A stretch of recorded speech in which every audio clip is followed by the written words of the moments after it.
आई वडील सगळ्यात श्रेष्ठ आहे. फक्त आई वडिलांवर कविता म्हणून चालत, प्रॅक्टिकली कृतीमध्ये ते आणावं लागतं. काय करावं लागतं? आणावं लागतं. त्रास होतो. आपण 40-50 मध्ये गेले तर आपल्या साफ्टिंगा ढिल्या पडल्या का नाही? गुडघे काम करत नाही, कंबर काम करत नाही, मान काम करत नाही.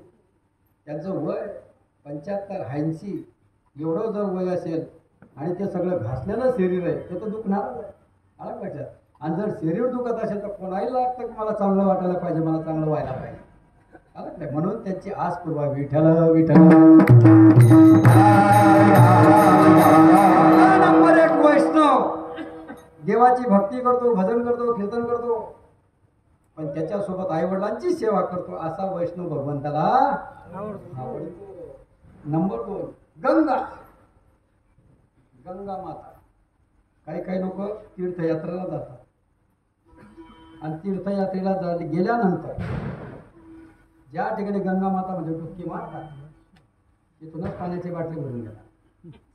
काय करतात? पाण्याची बाटली भरून घेतात. पण त्या गंगेमध्ये उडी मारल्यानंतर काय होतं?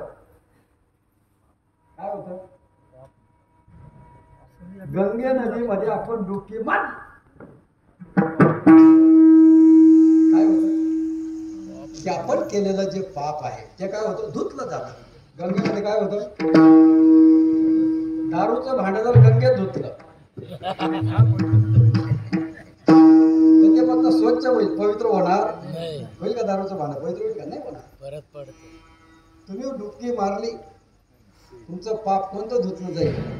की जे तुम्ही न करत केलेलं पाप आहे. न करत केलेलं पाप जे असेल ते धुतलं जातं. पण कट विचाराने प्लॅन करून जर तुम्ही पाप केलं असेल तर ते कोणाच्याच बापाकडून धुतलं जात नाही. विठ्ठल विठ्ठल.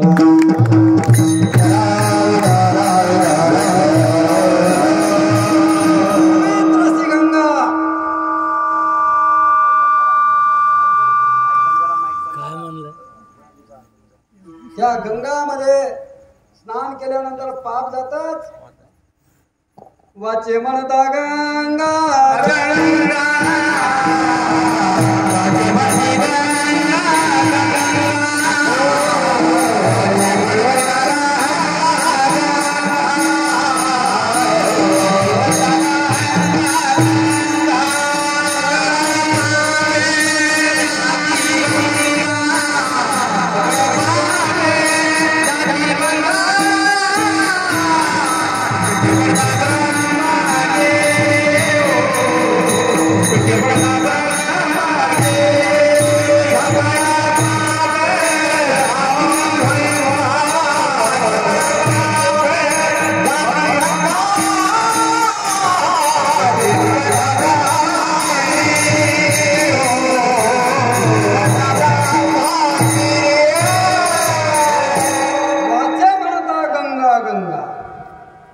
सगळे पाप सकळ पाप जाई बघा.